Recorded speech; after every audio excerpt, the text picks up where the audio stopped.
Hang on one second. Bear with me, everybody, 1 second.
All right, let's try this again. All right, everybody, there we go.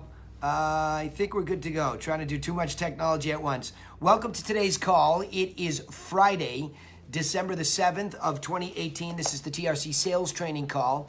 So trying to broadcast live on YouTube and Facebook and all these things. I'm good. I'm ready to go. All right. So listen, we just had a good little private conversation with Paul Cantu's team in Seattle, Washington.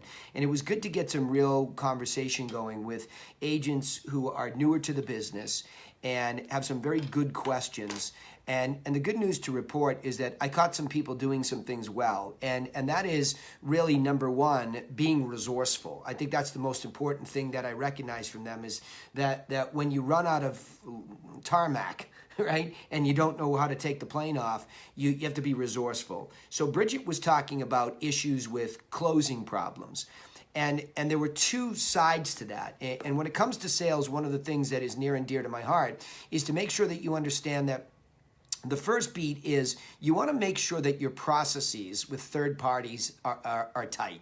And what I mean by that is that when you're dealing with a lender, it's very critical to understand that you need to hold them to the same standard you hold your own business to. That's very important.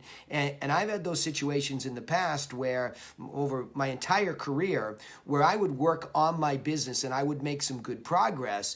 And I would see that even if I was helping my partners try to understand where I was at and what I was doing, they weren't into it as much as I was, or they weren't able to do it themselves, and they didn't have the time to work in their business. And I wasn't their coach. I was their business partner. So it wasn't like something I was going to hammer them on. They were either going to step up or I was going to step off, and I did. And I think that's important to understand here is that you have to have affiliates that have a level of competence that matches yours. But more importantly, what I would be looking for is to see if they actually have systems in place. And so especially when it comes to lending, and Bridget made a good point. When we teach at the campfire level, we teach this process of 6 steps. She said, yeah, but by the time you get to closing, that's a whole other process in and of itself. And she's right. We've done all these 5 steps to get there. We've talked about representation. We've started to help them with their financing early on. And here's where one of the problems lies. A lot of these people will go off with their own lender.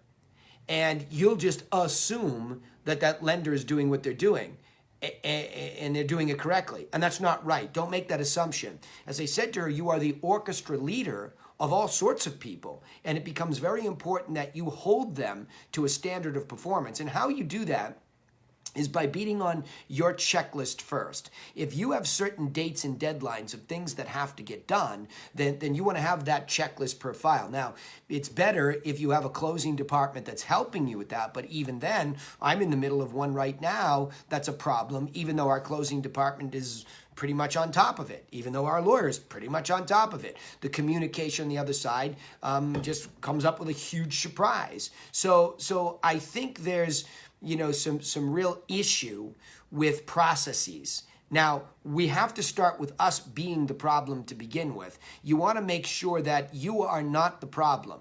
So you make sure your process takes responsibility, even though there's third parties, such as lenders, such as home inspectors, appraisers, all of that stuff. You have to be cognizant of its timing and what it means to the deal. Now, when a problem comes up that was really, maybe you couldn't foresee it, I think the most important thing is to be resourceful.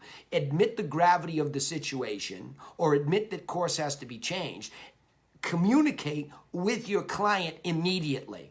Immediately say, look, we got a little wrinkle in the sheets here that we have to iron out, and here's what I'm going to do. Okay? It's not the end of the world, but it is what it is. You have to lean in when the dog bites, as I always like to say. So I think it's really, really important to grab everybody, huddle up, and say, here's the problem, but I'm going to be resourceful. Let's figure out what the solution is. And both Bridget and John, in their anecdotes, did that. In her case, there was a lending issue with product. In other words, the appraiser went out, there were above ground utilities. It was not, I think she said, Fannie Mae approvable. So they had to go find another bank who didn't mind that. And then they found a direct lender, a credit union locally, couldn't care less, lent them the money, and the delay only ended up being 7 days. Bravo. Standing ovation for being resourceful and fixing the issue. So, and on John's side, he was representing the seller, and subsequently it turns out that the product itself, the home, had some problems, had some issues, and he needed to deal with that. And what he needed to deal with was the fact that after they tied him up, and one person, even the third person that walked on it, even $5,000 above the asking price, came back and asked for $50,000 on a house that was in the threes. So, and they didn't provide any backup to that. They just took a bite at the apple, but that was better than walking. So my advice to him was, okay, next time, after you lose one or two over product, and it does become a real issue, I think you have to lean in a little bit more with the discussion with the next buyer than he had. He did a good job, but I think he was still sort of waiting. So instead of, just waiting, just lean in and say, look, we know that the house needs updating. And that's why we've priced it appropriately. We're not looking to have you tie us up and then come back and take some massive bite at the apple without talking. It doesn't mean we don't want you to do your home inspection. Doesn't mean we're hiding anything. We've disclosed everything that we know. But what it does mean is that don't just use this as a negotiation item, okay? Having said that, even though you'll say things like that, they'll still do it. So what you do is remind them, say, look, we asked you not to do this, but it looks like the home inspection pulled up some things my seller doesn't know.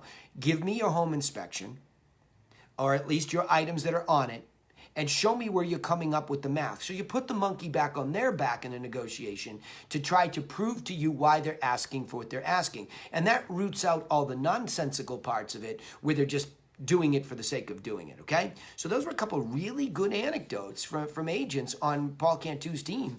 And I want to say bravo to both of them, because I thought ultimately, sure, you can level up your knowledge and be more resourceful, and that just comes with these experiences.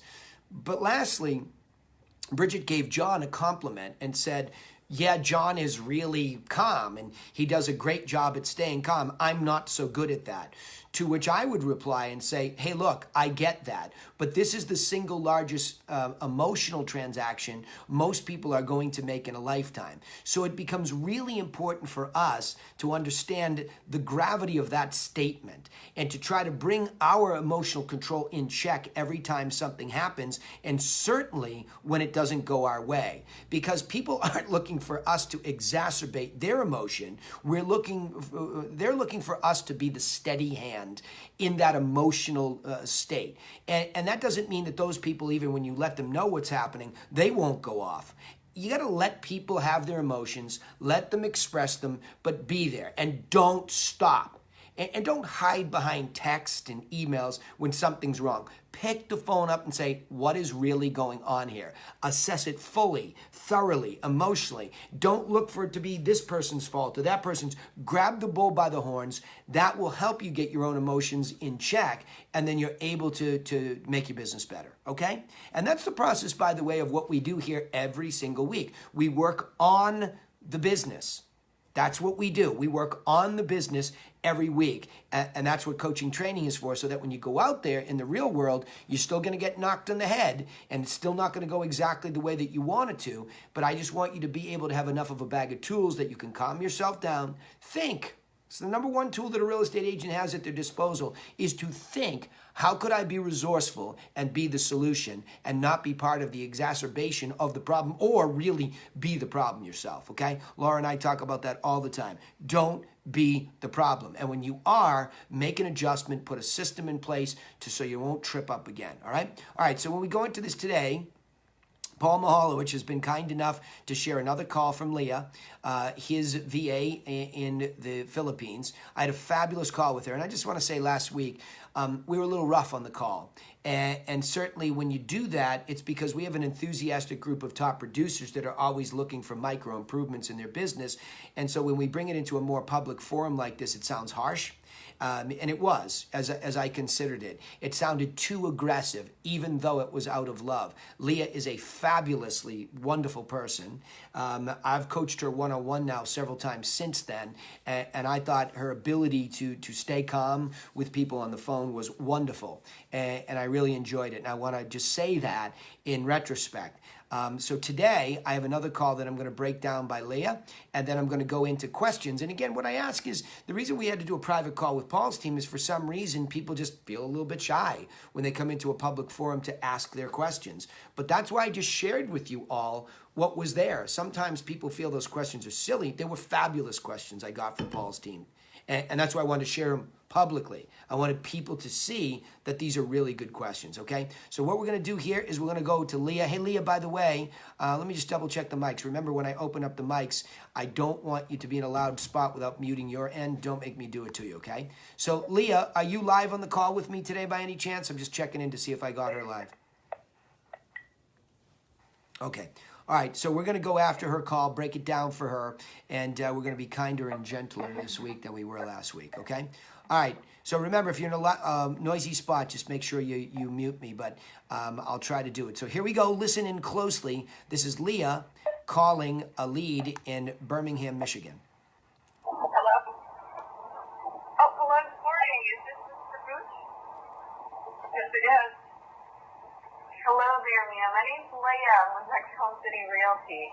I was actually giving you a quick call here about your property in North Renfrew Drive. I saw it was taken off the market earlier. But is this something that you're still thinking about selling, or have you already sold it? No, we still are thinking about it. Okay, good. So do you plan to interview more than one agent for the job of selling your home this time around? Yeah, I think so. Can you tell me again who you're with? Yes, ma'am. I'm with Home City Realty. Your office in Birmingham. Okay. Right next to the theater. Okay. Right. Okay. So, I guess I'm just curious here, Ms. Baruch.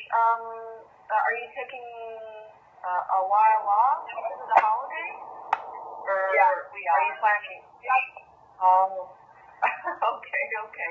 Well, I totally understand that, of course. That's why I asked. So, I'm just out of curiosity, though. Once you actually do end up selling this home and get it sold, what are you guys actually thinking about moving to next year? We have a condo in Northville that we're renovating. Okay. So, you have a condo in Northville that you're currently renovating. Does that come into play with you guys actually moving? Well, yeah, when we get it finished. Okay.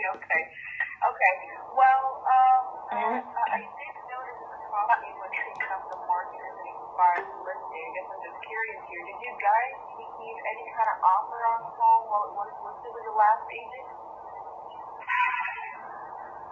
You didn't get anything that we really considered to be a serious offer? Oh, wow, okay. Yeah. I guess it kind of makes things a little bit much easier for you guys to take it off the market for the holidays. Okay. But I'm assuming, of course, that you've gotten a lot of traffic, in terms of showings on the property, right? We've had some showings. Yeah, I I can't say that there's been, we got showing.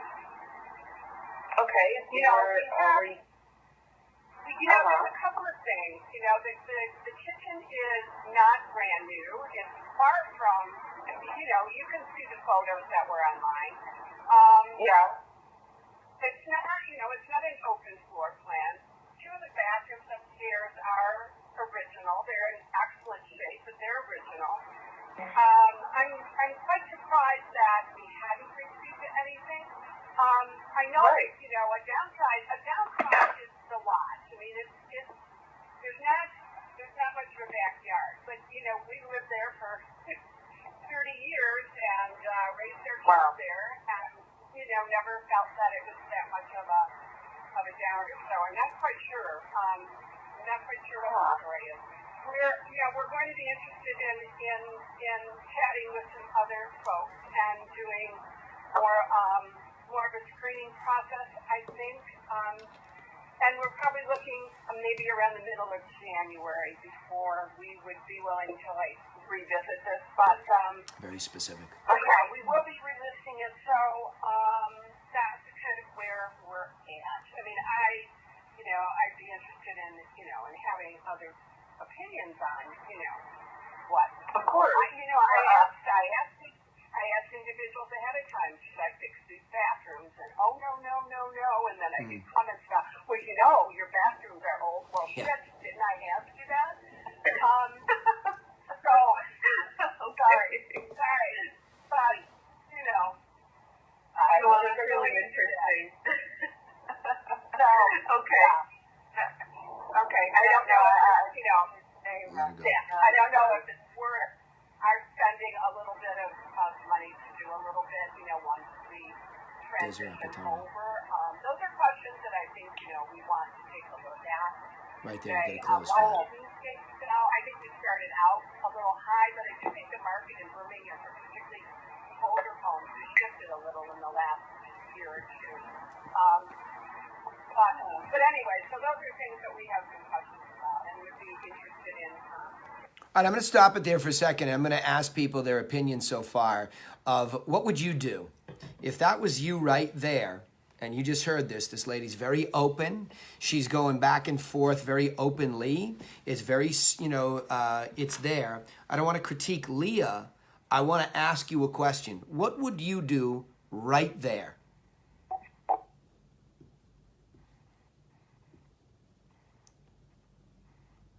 Nobody would do anything. I guess not. Okay, I'll ask it again. What would you do? Chris Gleb, I haven't heard a word from you, and your body's all broken up, and I know you're probably sitting there, taking some, good medicines. You'll be the first one that I'll ask that question to. When somebody starts to go downhill like that with all of the information and saying they're open to meeting, what would you do? Right there is the question.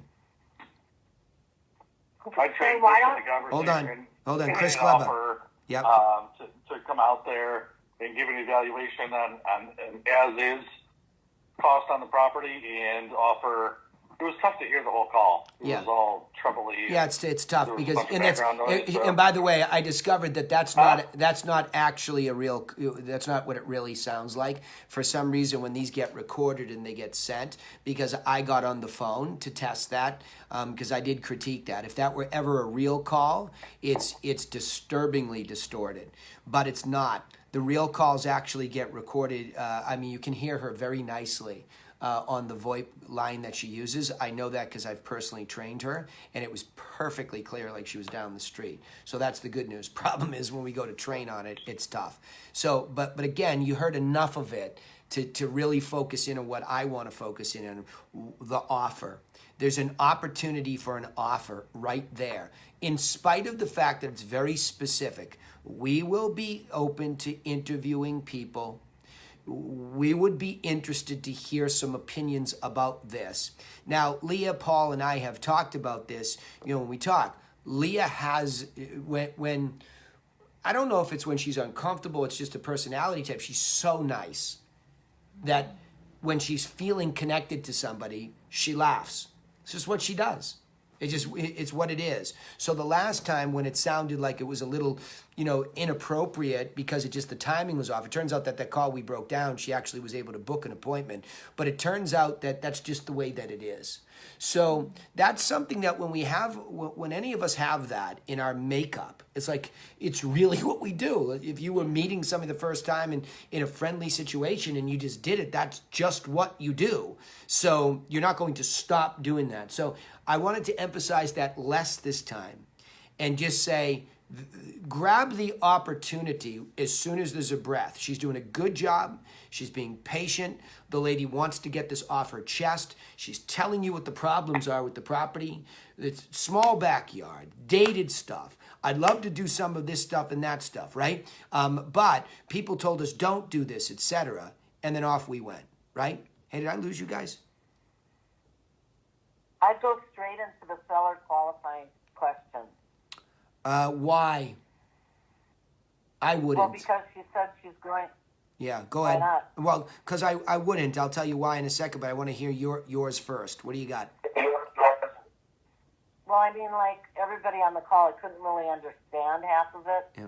But because you paraphrased the part in it where she said that she's willing to listen to other people's opinions. Yeah. Then I would go through the seller qualifying questions. Say, well, we'd like to have Gail meet with you. Could I just ask you a few questions prior to that? Whatever I have on the seller qualifying. And then that would get more in depth, and then we could make an appointment. I don't know whether it would be in January or whatever, but we'd get some of the questions answered that are paramount to a listing presentation. Sure. I think I disagree with you. Yeah, okay, Lindsay, go ahead, because I was going to agree and disagree. I just think her timing's off on those types of questions, but go ahead, Lindsay, because you had a strong reaction to it. Go ahead, tell me. Well, if I was in the seller's shoes, I thought that they had a really good connection and it was conversational. Yeah. And I don't think I would have pushed it to the sales pitch side. I mean, schedule an appointment, but I wouldn't go into the qualifying questions if it was me. Yeah, I think if Gail's... Well, then- Gail, hold on. Gail's... Scheduled appointment I know. without those questions answered doesn't do me any good. No, hold on. All right, hold on. You guys, Gail, you don't have to get defensive on it. I just think the bottom line is this, is that... Well, no, I'm not defensive. I'm just explaining why I wanted it that way, because I don't want to go in there like you don't want to, Danny, where those questions aren't answered. Agreed, but you're not there yet. Without that. Agreed, but you're not there yet in this conversation, in my opinion. That's just my opinion, one guy's opinion. I don't think you're there yet. I think you're close to there because the lady has revealed we're ready to go. Okay, so look, I know you're not going to list the property before the holidays, but would you be interested in having Paul stop by and take a look at those items and give you an analysis? Because that way, at least, when it comes to January, you could have our opinion as to whether we think there are things to do prior to relisting. Then, if she says yes, I would break out a more formal questionnaire. Then. But until you see that you're ready to go, I think that's where you're at. You know what I mean? So I get what you're saying, but I just didn't feel like that formal of a question line of thought was at that moment in time. I'm not saying it wouldn't come up in this at all. I'm agreeing with you. But I would have said, geez, it sounds like, you had a lot of conflicting opinions on whether you should or shouldn't, and none of them worked out. So I'll tell you what, Paul follows a very clear, systematic approach that when he looks at the pricing range, sure, it has to do with the conditioning and what you could do or not do. In fact, sometimes he likes to have things priced out and not even have you do them. So I know it's a little tight to the holidays, but if you'd like him to come out now, he could coach you on those situations. So the language just changes a little bit where it's there. Now she says, yeah, that's not a bad idea. Great. I just have a few more questions. Yeah, I just have a few more questions I'd like to ask you. Now I get more formal, Gail. Now I get more formal because now if I'm sending Paul out there to see the house, now I do want him to have that formal process. Even though I know a lot of what she said, I might reiterate it, show her I was a good listener. Okay, so what you said is the backyard is a little bit small, but tell me a little bit more about the house. It looks like I'm looking at it online here because she also said you can see it online. Yep, while you were talking, I looked it up on MLS, and I see some things that I know he's going to want to talk to you about, okay? But again, I just want to verify the information I see here. And let me just reiterate that you're working on a condo, and as soon as that's done, you'd like to downsize. So your timing is as soon as that's done. How long do you think that will take? Right? So now you're getting into qualifying questions so that if you hand over the sheet to the outside sales agent, in this case Paul Mahalo, which is going out to this house, he's very clear. There's no guessing. They're downsizing. They're building this, they're rehabbing a condo. This is when they think it's going to be done, and they're motivated. Okay? And so I might go a little bit deeper. So it sounded like you had a lot of traffic, but no offers, right? Right. Good. Okay. So again, she's so willing to listen that I think you just right in that moment in time are going to lean in for some sort of a coaching opportunity. If she says, well, you know what, can you wait till after the holidays? No problem. But what I think I should do is I'm going to pop in the mail to you our strategy.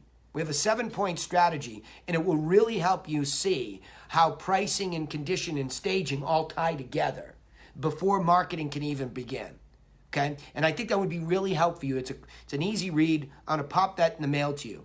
What I also would like to do is send you a list of the properties right now that sold that were in your category. That will show you what the market was saying yes to. Now, of course, Paul will come over at your earliest convenience and interpret what that all means in your site, in your case. But it's much more important that he visit the property so he makes an intelligent recommendation. And I think that's all there is to this. I just think it was a fabulous opportunity to get in there. Now, I'm not going to listen to the whole call today because I want to take this to outside sales. But Gail, I thought you were exactly right, but I just didn't think that was the next thing to do. That's all. I thought there was another side to the conversation that needed to happen. That's all. Lindsay, is that kind of what you felt, or you can correct me? I don't hear him either. Oh, you don't hear me? You guys don't hear me? Yeah, you're kidding me. Hello. Check, check. Yeah. Check, check. Can you hear me? Back. Yeah, we lost you for about a minute. Yeah, sorry. Okay. Anyway, Lindsay, I said that I just thought Gail was right, but not right at that moment. I thought it was more like, could I get a coaching conversation going, and then could I weigh in, right?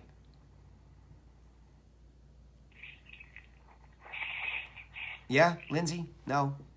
Anybody? Bueller? What was that? I'm sorry. Yeah, it's okay. Never mind. On my end. Yeah, it's all good. I'll move. Danny? I'll move on. Go ahead, Leslie.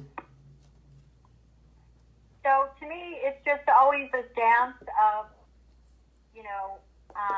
she seems so open and like, yeah, I'd like another opinion. I mean, wow, what a great opportunity. I wish I had called her. But I think it's this dance of how much is enough and how much, is too much because if you go too long, you don't want to frustrate. But I think the way you posed it right there is you're educating kind of at the same time about the process. And, I'm not there in my calls. I mean, I just think the way you did that was so great. I'm going to listen to it 10 times and yeah, well, here's the thing. What's interesting is behind the board here, and I think I offered this to everybody and the team leaders to share this call. I thought it was so important, and I got to whiteboard it out with Laura. The reason why I just hyper-focused on it is because there's a moment in time where an offer, and there's a lot of different offers, absolutely makes sense. You're not insulting anybody. It's not salesy. Its timing is there. And the situation is screaming for it because somebody is reading their mind out loud. And that's what this gal was just doing. She was reading her mind out loud. We would like to have other opinions. We're going to be a little bit more thorough in our decision-making process this time. Awesome. Oh my gosh. Jupiter aligns with Mars in this situation where now they're talking to people who might be more strategic. How good could that get for Leah in that moment to say, hey, do I have the guy for you? See, what I could do is I could either have Paul jump on a phone call with you to coach you a little bit right now. Since it's busy, you don't want to have him come over right now. I get it. I'm going to send the materials, and I'm going to allow those to arrive. I'm going to have Paul call you just to go through them a little bit so that when you are ready to interview, that you hit the ground running. because there's no reason to lose the 30 days. You just don't want to be bothered. We understand that. We won't. But we want you to get this information in your hands. And that's where content, strategic content delivered to somebody in that moment in time where they are considering it. This gal is seriously considering it. And I think it becomes very important to get it in her hands. Very. Very. Does that make sense, everybody? Yeah, the beat. There are beats to it that, as you say, so I have to just listen to what you said. Yeah, all good. 100 times. Yeah, all good. I'll get it. Well, again, and I think you can listen to me to try to condition your brain to hear it. I think that's what's most important. You want to hear that moment in time where there's an opportunity for appropriate call to action. The only reason I disagreed with Gail, and I think maybe that, Lindsay pushed back a little bit, is because Gail's, she heard it like a dog whistle like I did, right? I mean, and when we hear that at our level, Leslie, I'm not going to tell you our eyes roll up in the back of our head like a shark and you attack, but in our brain, we know that's the opportunity to get there. And so having become experts over a long period of time, what we're going to do in that moment is say, look, you need me. Like, you need me. We're not going to be afraid as veterans to say, this is perfect. This is one of those situations where you need me. Hey, guys. Hello. Sorry, Gail. So you need me in this moment. And so here's the deal. Tell me again, you're moving here because of this. Tell me again, you got some people, but nobody made an offer, right? You thought you had some negative feedback on the property. Did the buyers tell you that? Or did the agents tell you that? Who said that there were problems with the property? So now she's asking those qualifying questions to dig deeper because the gal served it up in a silver platter. So depending on your comfort level and your expertise, but I think for Leah, working for Paul from afar, just there's your close. Just go for it. Leah, I know you came on a little bit later, but we were just breaking down the beginning of the call where you get into it with this gal and she starts to read her mind openly and says, I'm thinking of having somebody over. And I posed the question to everybody, what would you have said right then and there, right? And that was the time for the close. I'm going to go back and listen to it. Leah, how are you, by the way?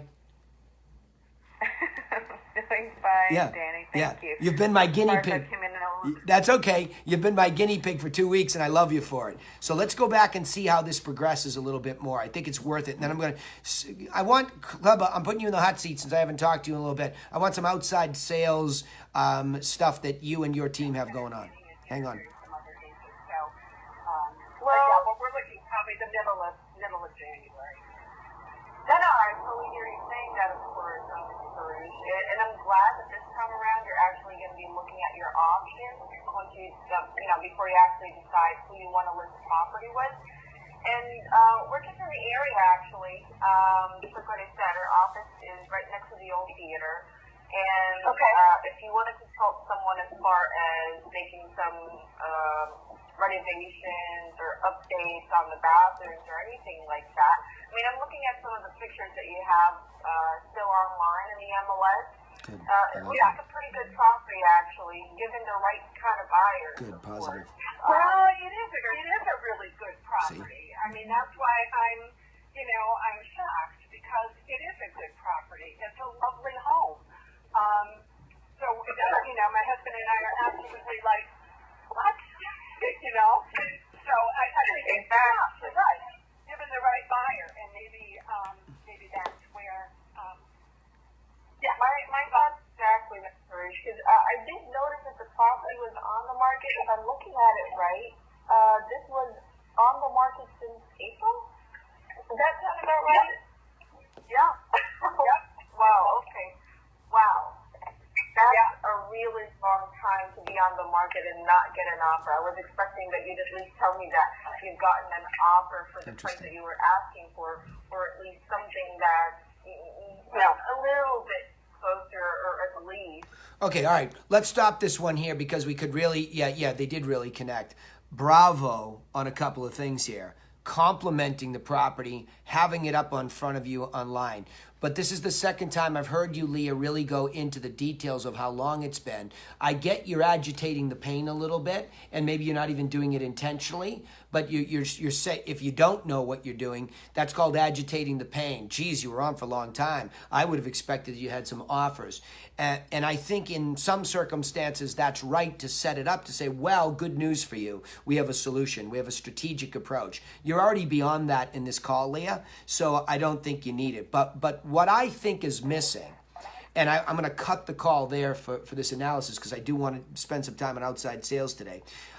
What's missing is content. Right there is that, look, I know you've said a couple of times that you'd like to really pick this up in January. We have a strategic plan that Paul follows that I'd like to get out to you immediately because you could really use it. It'd be important for you. I loved what you said. I'm glad to see that, you're thinking about this more strategically and that you're going to take your time. Good news. We think just like that. You connected. So now what you want to do is you just want to make sure that you get that plan out to her because it's a piece of content that proves you got the right people. Oh, and by the way, what we could do is send you some pictures of properties that sold around you while you're on the market. So we can take a really good look at that. So what we found, especially with expireds, Leah, that content matters. If you send them some stuff that sold in their price category while they were on, they get to make a comparative analysis themselves. Okay? And if you show how you have a plan that is organized and makes them think, wow, there is a plan out there that I can follow. Now you've set yourself up with those two pieces of content to set Paul up for his interpretation, his insight. And that's the reason for the visit. Now I'm coming over to add insight to the properties that sold and how that relates to the plan and what this all means for you. It's a perfect setup. So instead of having to ask and this, quite frankly, this call's over right there. You don't need to keep going. It's over. Ask for the appointment right there if it's appropriate. Say, I know you said, recognize what she said. I know you said you'd like to wait to January, but we have these pictures in this plan. I'll send them to you. But would you, because it's no problem for us, would you like Paul to have a quick stop by, even though you won't be deciding till January, to give you a little coaching? Yes or no? If it's a yes, wonderful. Break out the seller qualifying questionnaire, just like, Gail suggested. Go deeper, get a good appointment booked. If it's no, no problem. Let me get this stuff to you. Then I'll follow up prior to the holiday to make sure you received it so you can digest it. And then I'll call you after the holiday to book a time where Paul can come over and add his insight. Period. You're done. Got it, Leah? Got it. Yeah. Very good. And Leah, if we have time at the end of this call, remind me. Hang on, Leslie. Leah, I'll go into a little bit of the agent recruiting, but not everybody in this call is in that lane. I'll demonstrate for those of you that want to see what I'm helping Leah with. She's also on the call recruiting agents. So remember, there's three heroes of the story. There's buyers, sellers, and agents. So they're all treated the same way. You're all looking to see what they want. Number one, you've got to understand what the hero of the story wants and what is their problem or challenge in getting it. That allows you to insert yourself as the guide with a plan. So you set yourself up perfectly to be that person that offers insight as to how to overcome. And that's where I started the call with resourcefulness. Go ahead, Leslie. You had a comment there. I just wondered if Leah is using the plans. Are you sending those out via email to people, kind of as a prelim and as kind of a gift or an offering to help them? And because I just find the plans are so helpful, concise, and really effective. I mean, it really helps me say all the critical stuff, and I really appreciate that. Yeah, Leah, do you have the stuff to give out? You mean like an email, like marketing stuff? Yeah, okay, so the answer is no. I can just tell the way she's saying it. So Oh, Danny? Hey, Danny, right. Oh, Paul, go ahead, Paul. We do send an email with that, and I went on the appointment on Monday with these people. Yep. The wife said, Awesome. You got it. I got to talk Beautiful. to the husband, but they won't be back Beautiful. because they're traveling. Beautiful. So I went anyways because I wanted to knock them out. Yeah, beautiful. There's the conclusion. That's exactly what I would have suggested. And I didn't have time, Paul, to go through the whole call, but I thought this was excellent. And what my emphasis was, since you and I are talking about training, right? There's the moment that Leah and any of your agents need to be connected to. That's what we got out of this call analysis here, is that moment of offer. For you and I, and Gail, that's why she jumped in so quickly, we sensed that closing opportunity, so we're going to go for it. But I don't want everybody in this call, including Leah and Leslie, to be overwhelmed by that. I think what they said was right. Offer that piece of content, which is that strategy, supplemented by those pictures of solds, and then really try to see if now is appropriate. For you to close for that, no problem, right? You nailed it. And she did too, right? So good. Did she book the appointment, or did you call back after the call and book it? No, she books it, puts it on my calendar, and then I call the morning of. I have all the pre-qual information. I re-qualify the seller. I go through the same questions, make sure before I go, 2 hours before. Yep. And the seller was like, well, you really don't have to come if you don't want to. And I'm thinking, of course I want to, because I want it's a $700,000 listing. Yeah. Yeah. Hey, Paul, have you ever found that calling again prior to the appointment actually hurts you because they can second guess themselves? No, it helps me flush out if they're serious and they're motivated. Yeah. Okay. Fair enough. Because sometimes I would say there's a percentage that I can't reach, and then I don't go. Yeah. Right. Okay. Well, that's interesting. I'm not going to waste my time. That's interesting. Good. So similar to Gail's point about all that, those everybody just want everybody else to understand. You're talking about two really good pros, Gail and Paul. These are pros with thousands of hours of distinctions that when we hear that little high-pitched dog whistle, we come a-running. We know how to close those moments. And again, when I say close those moments in a positive way, we know that is a person in need of our real help and that there's a real opportunity. And we're just going to shove ourselves right through the door and say, hey, listen, why don't I come over now, do a little coaching. Won't be long. It'll take me a little bit. That way you don't have this anxiety. Why would you have to think about this through the holidays? Let me give you a little coaching right now, right? And I think it's an easy close for veterans. For rookies or somebody who's a little less comfortable, lead with content. Lead, just like Leslie was saying. Lead with the content. Say, look, I've got this stuff I want to get to you. I also want to give you a look at what sold around you while you were on the market. And I want to make sure I have the best email for you because I can set you up to see if anything comes on and sells in that neighborhood between now and January 15th. Now, of course, if you don't mind, I'd be happy to come over and hand deliver this stuff and coach you through it. I think something like that, if you're less confident the way that the three of us are in that moment, okay? So I think that's just a degree of experience, but we can all get the same result. From the rookie to the pro, you can still get the same result. You're just going through it a little bit differently. Leslie, does that make sense, especially to you? Yes, yeah, it does. I totally get Gail would just go ahead and just move right forward. I mean, that makes sense to me too. Yep. I don't think there was a right and wrong. I think there was an additional beat, which is we have this content, but she's setting somebody else up. So which is different than if Paul was doing the original call. So, but I just wanted to let Leah know that the things that she's sending, I find if she reads them, are really helpful. And I just think she did a great job. She did. Bravo. Hey, Gail, your mic's open. I want to make sure that you have a bite at that too. I was complimenting you and Paul for the ability to really hear immediately that you could probably even cut out a step the way that you would do it, because I know as aggressive as it sounded to some people in the call, I know what kind of professionalism you would make any call. Anything you want to add to that? Gail Rossetti? Check. Nope, lost her. Okay, all right, I gotta move. Hey, Danny, can I add something to I'm here. Okay. I'm here, Danny. Yep, okay, Oh, go ahead, Gail, go ahead, Gail, before I go back to Paul. Go ahead. Oh, yeah. So I think, each personality is different. Yep. As long as they get to the point of For asking. sure. I didn't hear the fine details in Yes. there, but it was a long conversation. It was good. Yep. It needed to be closed. Agreed. And then Leah did a great job getting to know her. Yeah, good. No doubt. And opening her up. There's no doubt, and that's why, and Paul, I'll let you go next too. all the closers listening to this stuff, whether it be in the group or online, are going to say, close it, close it, close it. That's just because we know. Like we know. We hear that whistle a little bit better than everybody else who just doesn't have the hours. But the teaching moment is listen for an opportunity to, when I say close, like this was almost begging for you to grab the bull by the horns moment. And Leah does it, and she closes it clearly because he gets the appointment.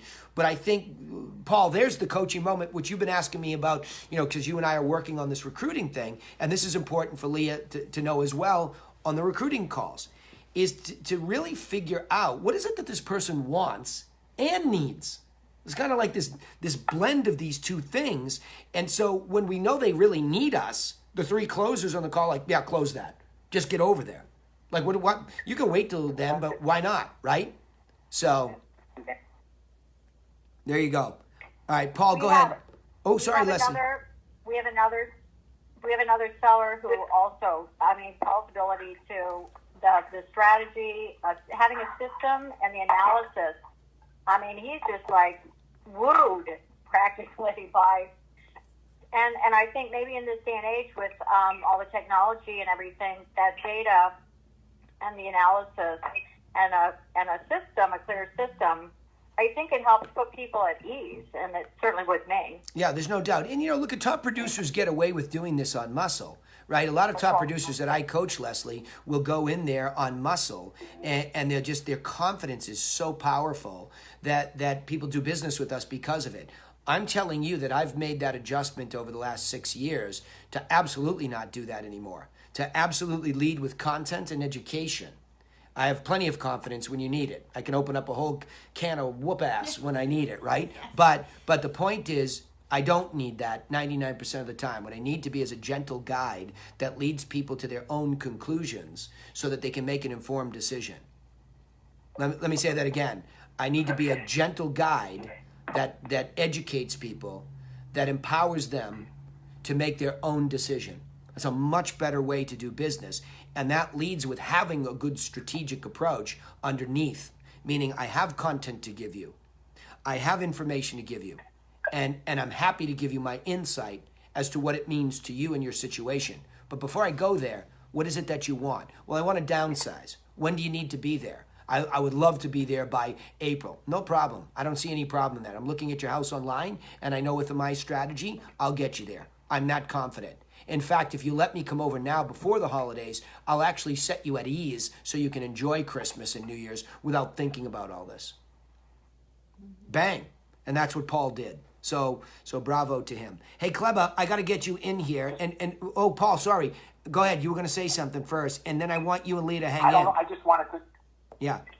Just the timeline here. I spoke to Leah on Saturday morning after that Friday call from last week and gave her 10 minutes of feedback, the high-level feedback. Yes. And then she turned around and used that information, and she got this call. So it does work. Absolutely. Bravo. I mean, look at Leah. You're one of our best students right at the moment, just moving swiftly through this and just making these are small adjustments for good people. There's no rocket science here. So, no, yeah. But, Paul, this speaks to what you and I were trying to figure out as in a recruiting sense. What is it that we're trying to teach? Like, you were looking at that competitor that has this 5-week program. 5 weeks of what?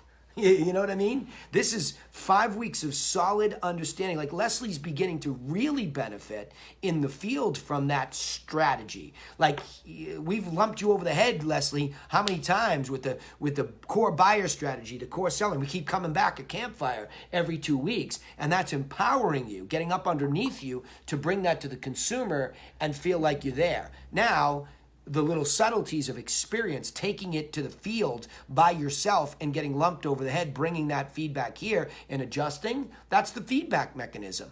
That's 101 in success. You go, you practice it in the real world, you bring back the lumps on your head, we smooth them down with sandpaper, and we put you right back in the game, right? So bravo, Paul and Leah, for making those adjustments, because $700,000 listing based on an adjustment. Bravo. Standing in ovation. Kleba, get in here. Let's go. Poor Kleba fell down. How old are you, Kleba, that you would fall down and break yourself in many pieces? Huh? You all right? Are you concussed?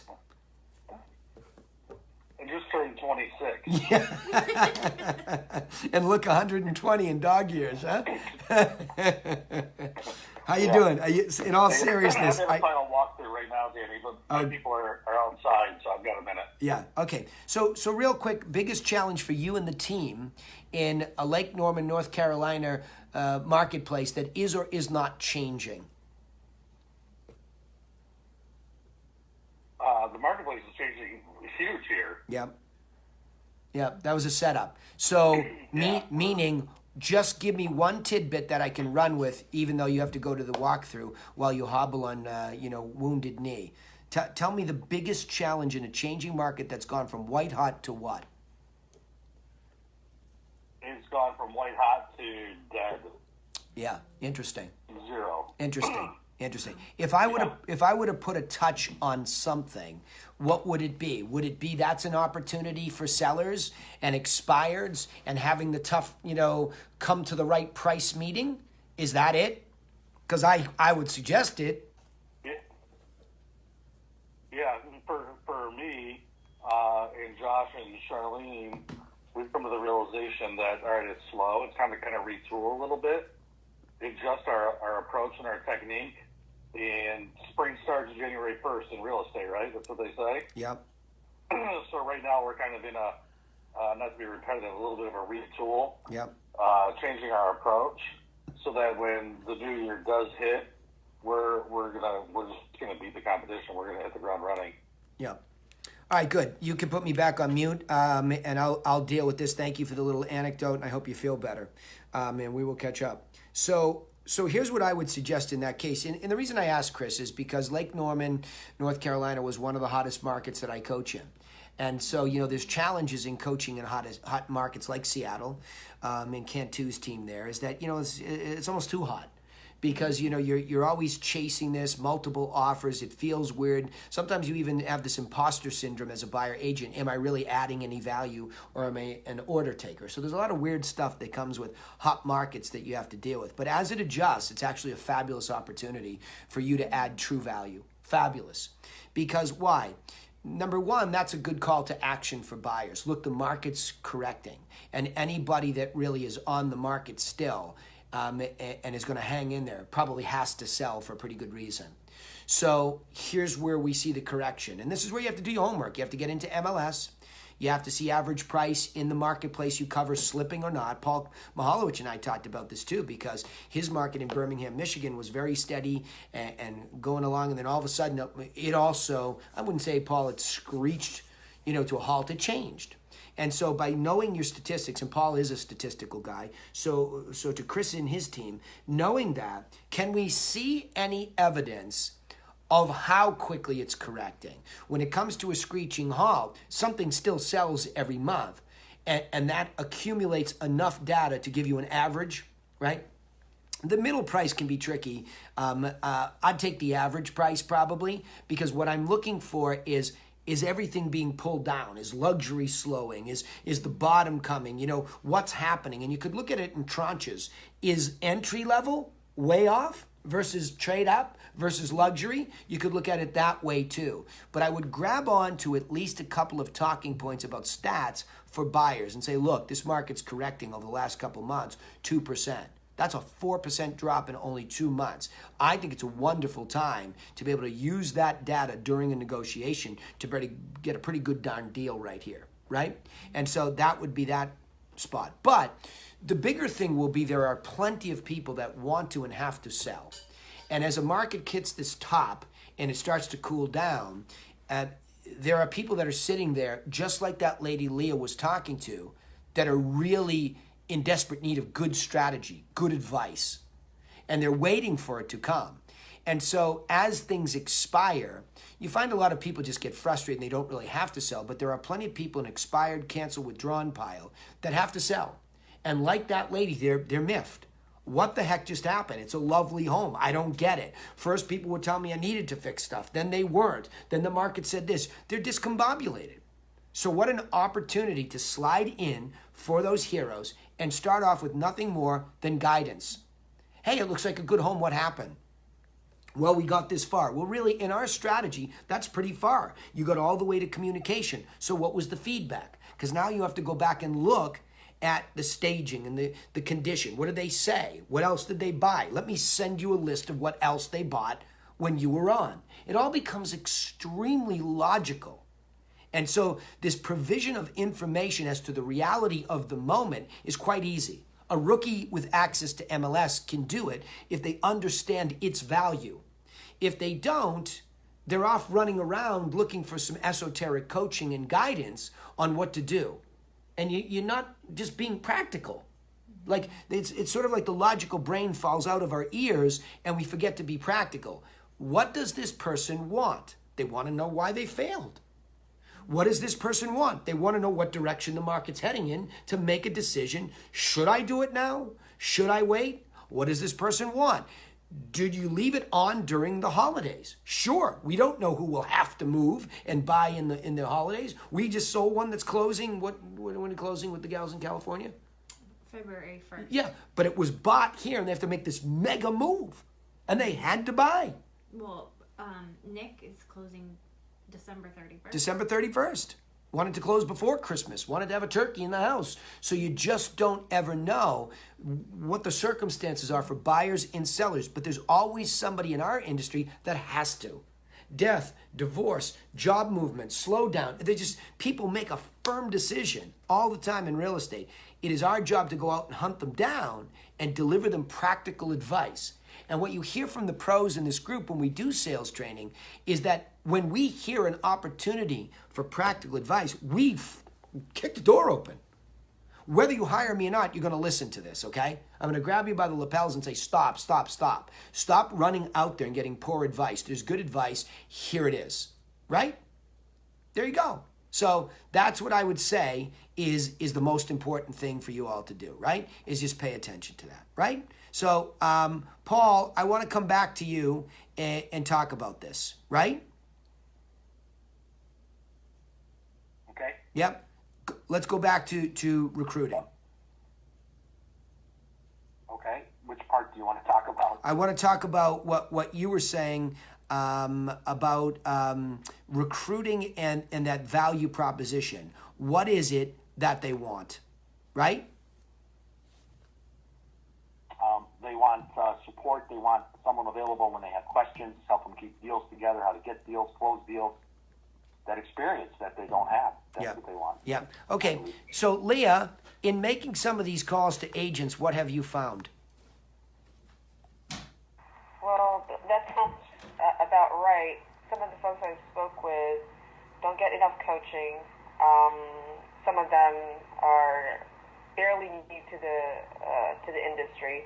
Some of them started like a year or two ago, and I would normally ask them if they think that they've gotten the success that they wanted so far.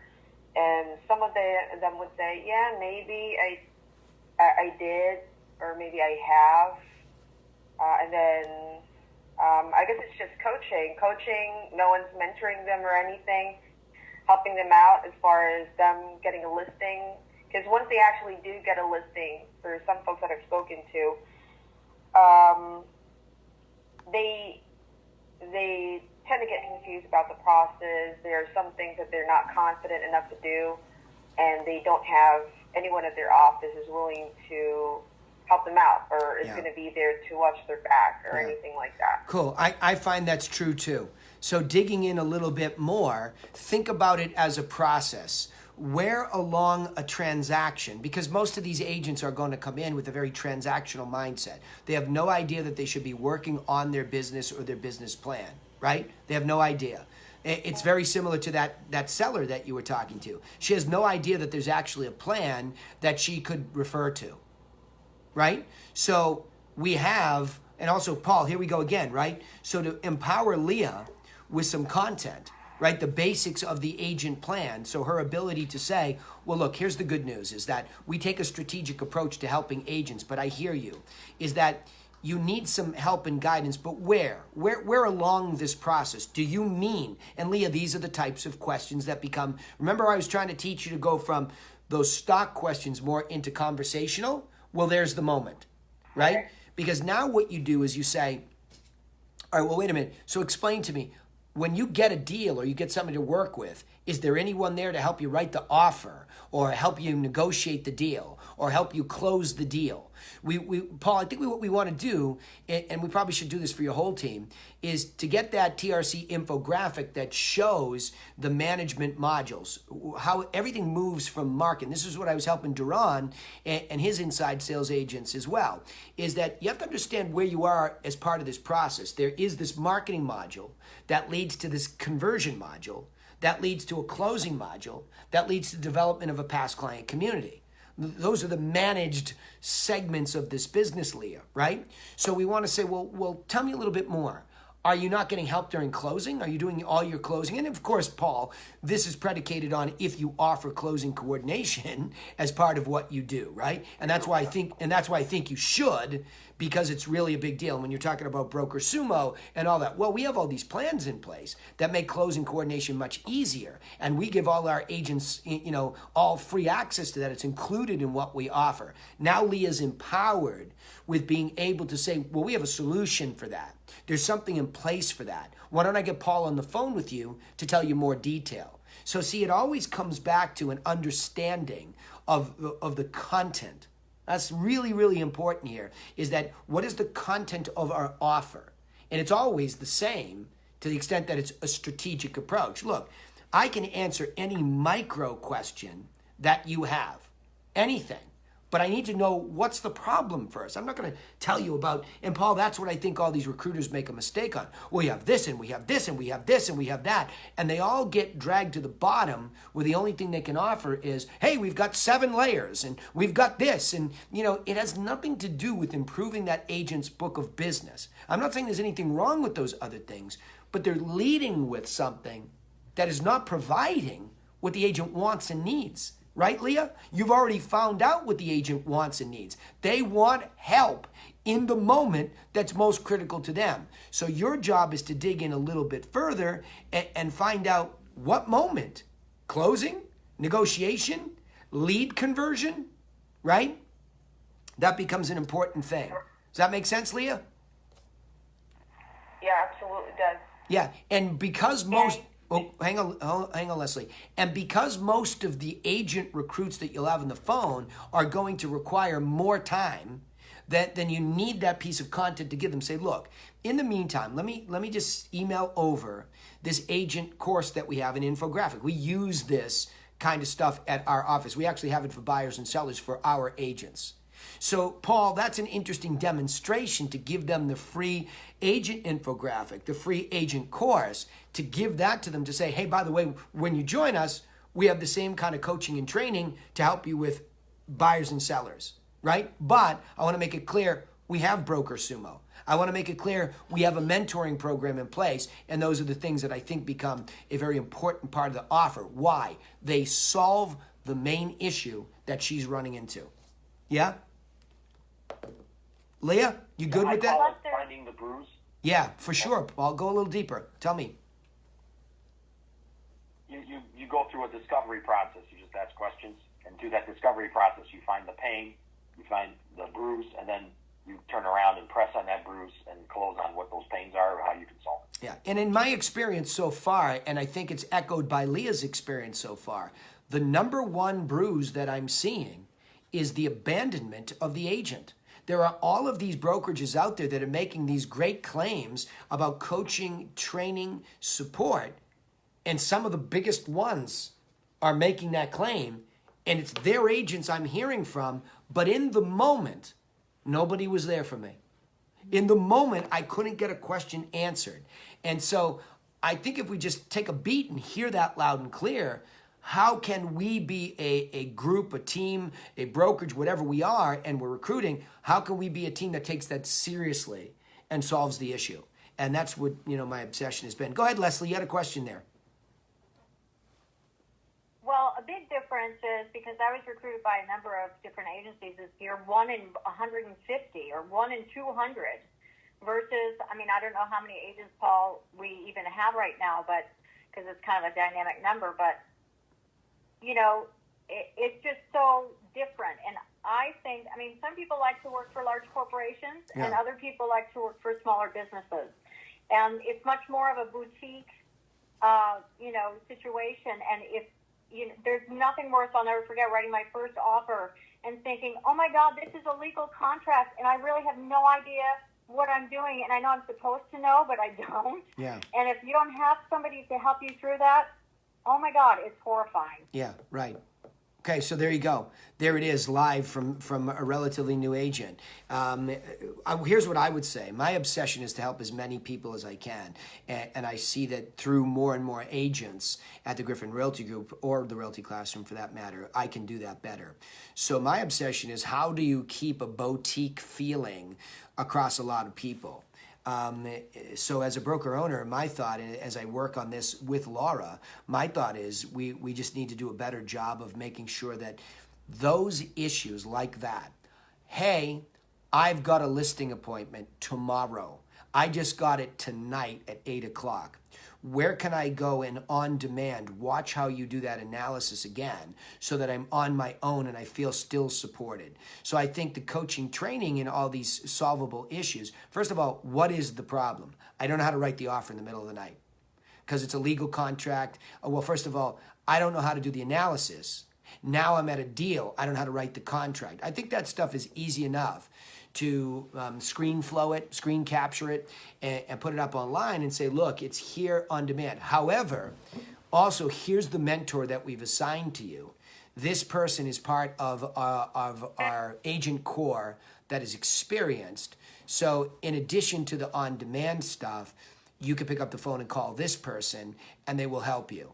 And that there's financial incentive in it for those people to help you. And I'll leave that to Paul to deal with all that stuff, because for you, it's him. And you can't do better than Paul Mihalowicz at your company. So while we figure this out, Leslie. Oh my gosh. Yeah. But I mean, you get my point, is that, and I don't mean, we have to do a better job of this coaching training so that you can stand on your own 2 feet and eventually really just come really more for bouncing it off. My top producers come to me more to bounce the idea off, calm their emotions. I'm thinking of John and Steve in particular. They'll come to me for more of that moral support and my insight that might be a little bit deeper than theirs about how to market something or what the strategy is. But I think we're always trying to get up underneath you to empower you to go do this on your own.